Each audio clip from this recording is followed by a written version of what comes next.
नमस्कार दोस्तों, BR07 channel में आप सभी का बहुत बहुत स्वागत है। तो दोस्तों, मौसम ने ले ली है करवट और कुछ लोगों की नज़रों से देखें तो ये सुहावना मौसम रहा है, परंतु किसी की तरफ जाने की कोशिश करें तो ये बहुत ही दर्दनाक मौसम था। मगर जिस तरह से सुबह आंधी तूफान जैसे हालात देखे गए हैं, कई बारी चीज़ों का नुकसान होने की खबर तो नहीं आई, मगर दुख इस बात का है यहाँ पे कि सितम अभी भी रुका नहीं है।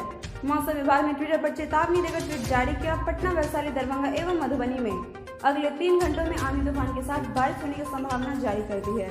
सोचने वाली बात यहाँ पे यह है कि फिर से वापस बारिश का मौसम आ चुका है। जिस तरह से पिछली बार के हालात थी, लोग सड़कों पर बाढ़ के कारण दिन बिताने लगे थे।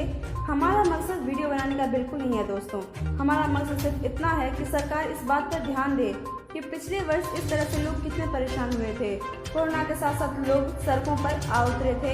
ये प्रार्थना है हमारी आप सभी से कि आप कृपया घर पे रहें, सुरक्षित रहें। जैसा कि आप कंडीशन देख रहे हैं, तो आप अपना ख्याल और अपने परिवार का ख्याल जरूर रखें दोस्तों। साथ ही आज का हम कोरोना अपडेट भी आपको बताते चलें। दरभंगा में 178, मधुबनी में 362 है, समस्तीपुर में 378, मुजफ्फरपुर में 630, सीतामढ़ी में 160, वहीं पटना में 2410 समेत आज पूरे 13,466 नए मामले दर्ज किए गए।